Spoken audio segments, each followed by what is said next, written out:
যদি নানা বাইচা থাকে আর আমি বাইচা থাকি, আমার নানাকে আমি হজ করাবো। তা তোমার নানারে তুমি হজ করাইতে চাও কেন? আমার জীবনে আমি সবচেয়ে ভালো পাইতে পাইছি আমার নানার কাছে। তোমার নানা কেমন কেমন ভালোবাসে তোমাকে? তার নিজের 24 ভালোবাসো, তুমি যতটুকু জানি। নানা কি বেঁচে আছে? আছে ভাই।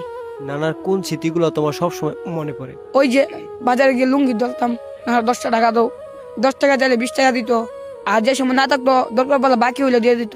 ভাই এই কথাটা মনে পড়লে ভাই, সেই নানারে কতদিন যাবত তুমি দেখতে পাও না? এই প্রায় 3 মাস 4 মাস। নানার কথা মনে পড়ে প্রায় সময়? ভাই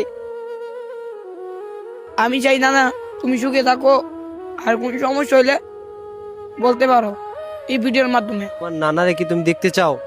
চাই ভাই, যদি নানা বাইচা থাকে আর আমি বাইচা থাকি, আমার নানাকে আমি হজ করাবো। তা তোমার নানারে তুমি হজ করাইতে চাও কেন? কারণ ছোটো থেকে দাদার ভালোবাসা পাই নাই। দাদা আমি হওয়ার 1 বছর পরে মারা গেছে ছোটো থাকতেই। দাদি আছে, দাদিও তো একটা ভালোবাসে না। নানি আছে, নানি আছে মোটামুটি।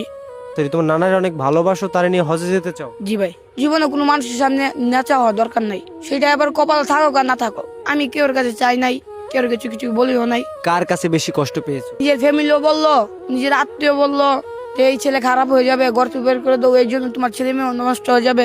নিজে বাড়িতে চলে গেছিলাম, যাওয়ার পর আমার ফ্যামিলির কিছু মানুষ আছে, তাদের সঙ্গে কোনো অন্যায় করতো, শুধু আমার নাম নিত যে ওই আইছে ওর জন্য আমাদের ছেলেরা নষ্ট হয়ে যেতেছে।